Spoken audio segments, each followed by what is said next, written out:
नमस्कार दोस्तों, कैसे हैं आप सब लोग। उम्मीद करता हूं कि सब कुछ बढ़िया होगा अपने लाइफ में। दोस्तों, कभी आपने ये सोचा है कि इंग्लिश इतनी पावरफुल और पॉपुलर लैंग्वेज कैसे बनी सारे ग्लोब में?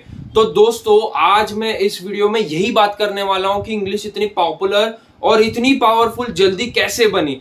दोस्तों, कभी आपने ये सोचा है कि स्कूल्स में, अपने आईटी कंपनीज में या किसी भी कंपनीज में इंग्लिश क्यों इतनी पॉपुलराइज्ड है? तो इसी बात को मैं आगे बढ़ाना चाहता हूं इस वीडियो में। तो चलिए वीडियो को शुरू करते हैं। अगर आप मेरे चैनल पे नए हो तो सब्सक्राइब का वो लाल बटन जरूर दबा देना।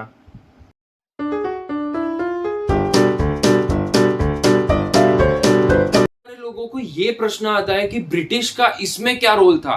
तो मैं आपको बता दूं दोस्तों कि 1922 में जब ब्रिटिश एम्पायर अपने पीक पे था, यानी अपने पूरे वजूद में था, तब ब्रिटिश ने यह ऐलान कर दिया था इंडिया में कि अगर किसी इंडियंस को नौकरी चाहिए हमारे यहाँ पे ब्रिटिश ईस्ट इंडिया कंपनी में, तो उसे इंग्लिश आना जरूरी है, ताकि वो अपने आगे के जो फ्यूचर्स हैं, अपने के जो आगे के प्लान्स हैं, वो सारे एग्जीक्यूट कर सके। अगर ब्रिटिशर्स को ये चाहिए था कि अगर इस इंडियन को अगर ये इंग्लिश बोल सकता है तो उसे अच्छे पोस्ट पे बिठाते थे, यानी आप क्लरिकल जॉब्स में ले लो जिसे अच्छी तनख्वाह मिलती थी उस टाइम पे।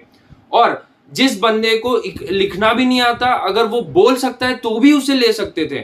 और इंडिया में इसे क्या कहा था कि इस ब्रिटिश राज में एलाइट लैंग्वेज इसे घोषित कर दिया था, यानी लैंग्वेज ऑफ द एलाइट के नाम से भी इंग्लिश को 1922 से अभी तक बोलते आ रहे हैं इंडिया में। 25% ऑफ द वर्ल्ड की पॉपुलेशन जो थी, यानी आप पूरे ग्लोब में 25% अगर आप पूरे निकाल लेते हो, तो ब्रिटिश राज इतने ऊपर था, इतने अपने चरण सीमा में था कि ब्रिटिशर्स ने जिन जिन राज्यों पे, यानी जिन जिन कंट्रीज पे उन्होंने कब्जा कर लिया था, उस टेरिटरी में ब्रिटिशर्स ने क्या किया था कि उन्हें इंग्लिश आना जरूरी है, यानी इंग्लिश को एक ग्लोबल लैंग्वेज डिक्लेयर कर दिया था उन टेरिटरीज में जिन जिन टेरिटरीज में ब्रिटिशर्स का राज था। तो मैं आगे इस वीडियो में आपको बताऊंगा कि इंडिया पे इसका असर क्यों रहा और क्या हुआ। अभी जो इंडिया में जो स्टेट्स हैं, जो जो भी आप पॉइंट्स मैं बता रहा हूं आपको, ये सारे के सारे ब्रिटिश काल से चलते आ रहे हैं। यानी जब 1922 में ब्रिटिश अपने पीक पे थे, तब से ये इंग्लिश चलते आ रहे हैं इंडिया में। मैं इस वीडियो में आगे भी आपको बताऊंगा कि ये चरण सीमा से अभी तक ये कैसे चल रहे हैं। पिछले पॉइंट में मैं आपको ये बता रहा था कि ब्रिटिशर्स ने इंग्लिश को इंडिया में कैसे इंप्लीमेंट किया।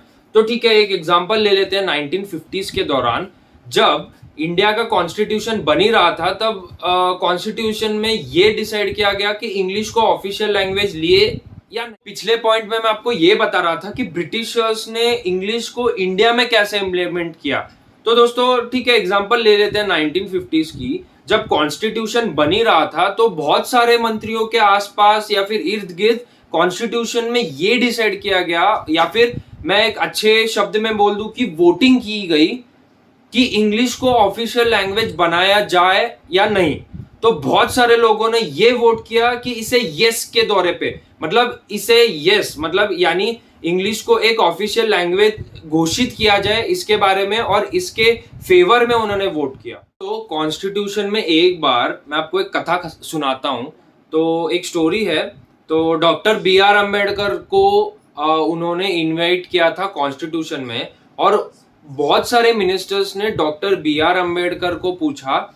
यानी doctor B are Ambedkar 1950s के दौरान बहुत ही पॉपुलर एक व्यक्ति के रूप में उभर कर आए थे। यानी मैं आपको एक ये कह सकूं कि वो बहुत सारे एक पॉपुलर फिगर थे इंडिया में। तो बहुत सारे मिनिस्टर्स ने ये उन्हें पूछा कि अम्बेडकर जी, हम इंग्लिश को ऑफिशियल लैंग्वेज बनाए या हिंदी को ऑफिशियल लैंग्वेज बनाए? तो doctor B are Ambedkar ji ने ये कहा कि हम इंग्लिश को ही ऑफिशियल लैंग्वेज बना देते हैं, क्योंकि ब्रिटिशर्स ने उनके ऊपर इतना प्रभाव किया था कि उन्हें ये लगा कि इंग्लिश जो है वो दलितों को बहुत अच्छे से रिप्रेजेंट करेगा इंडिया में।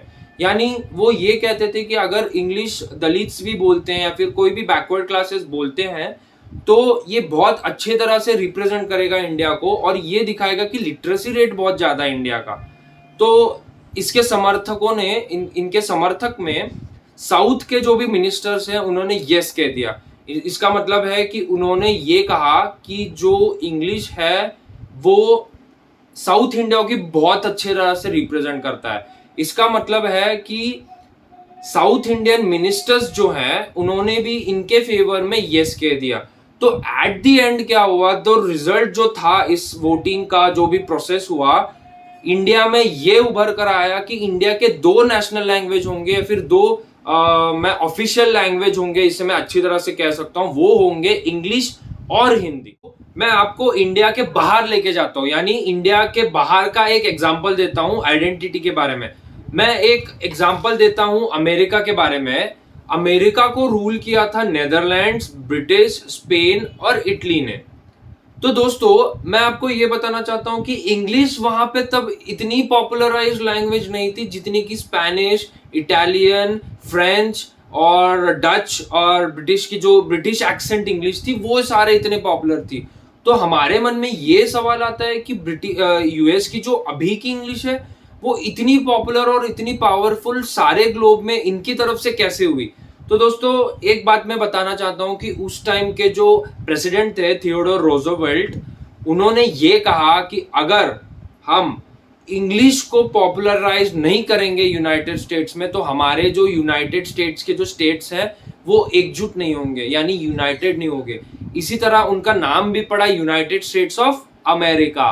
तो अमेरिका में ये इंग्लिश की प्रथा इतनी डीप गई कि जो थियोडोर रोजवेल्ट की जो गवर्नमेंट थी उन्होंने इन सारे लैंग्वेजेस को पूरी तरह से बैन लगा दिया ताकि सिर्फ और सिर्फ इंग्लिश ही बोली जाए पूरे में। तो बहुत सारे दुनिया में ऐसी भी कंट्रीज है जिन पे ब्रिटिशर्स का कोई हक नहीं था, यानी किसी भी तरह से ब्रिटिशर्स ने रूल नहीं किया था, चाहे वो ईस्ट इंडिया कंपनी के ही क्यों ना हो या फिर ब्रिटिश गवर्नमेंट ही क्यों ना हो, ब्रिटिश एम्पायर ही मैं क्यों ना कह दूं।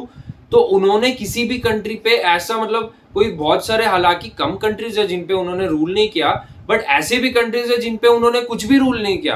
तो उनका क्या। हाँ दोस्तों, अगर वर्ल्ड वॉर 2 के दौरान ब्रिटिश, अमेरिका और फ्रांस ने इटली, जर्मनी और जापान को हराया नहीं होता तो सारे दुनिया में जैसी ग्लोबल इंग्लिश है वैसे ही सारे दुनिया में इंग्लिश की जगह जर्मन होती। यानी जर्मन इतने पीक पे था और इतने पॉपुलराइज्ड देशों में भी इतनी अच्छी ग्रोथ हो रही थी जर्मन लैंग्वेज की। तो अगर वर्ल्ड वॉर 2 में अगर ये 3 कंट्रीज ब्रिटिश, फ्रांस और अमेरिका को हरा देते तो पक्का से पक्का मैं कह दूं जर्मन जो था वो ही पूरे दुनिया में ग्लोबल लैंग्वेज हो सकता था, पर ऐसा नहीं हुआ और ब्रिटिशर्स के दौरान इसे हराया गया, अमेरिका ने भी इसे हराया गया, तो पूरे ही ग्लोब में इंग्लिश का बोलबाला रहा। तो मेरे मन में तो इतना बड़ा सवाल आ रहा है कि अगर ब्रिटिश इंग्लिश इतनी पॉपुलर हुई आज के जमाने में तो इससे पहले कौन सी ग्लोबल लैंग्वेज हुआ करती थी। जी हाँ दोस्तों, 2 इंडो अमेरिकन लैंग्वेज हुआ करती थी पूरे दुनिया में ग्लोबली, जिसे हम कहते हैं ग्रीक और लैटिन। ग्रीक और लैटिन तो हम सबने ही स्कूल में पढ़ा है कि ये ग्रीक और लैटिन इतनी पॉपुलराइज्ड कैसे हुई, इतने हिस्ट्री में इतनी आगे कैसे बढ़ी। तो यस दोस्तों, फ्रेंच, स्पेनिश, इटालियन और पोर्चुगीज जो हैं, ये जो सारे लैंग्वेजेस हैं, ये जो 4 मैंने आपको एग्जांपल दिए हैं, ये सारे के सारे लैटिन से डिराइव्ड है। यानी मैं कह सकता हूं कि लैटिन लैंग्वेज जो है ये इन चारों की मदर ऑफ द लैंग्वेजेस है। तो दोस्तों फर्स्ट लैंग्वेज जो स्क्रिप्टेड और रिकॉर्डेड थी पूरे हिस्ट्री में, जो कि हिस्ट्री से हमने डिराइव किए हैं, वो है ग्रीक। ग्रीक को इटली से हमने एक मतलब क्या बोल सकते हैं उसको डिराइव किया है, यानी इटली से ये उभर कर आया है ग्रीक लैंग्वेज।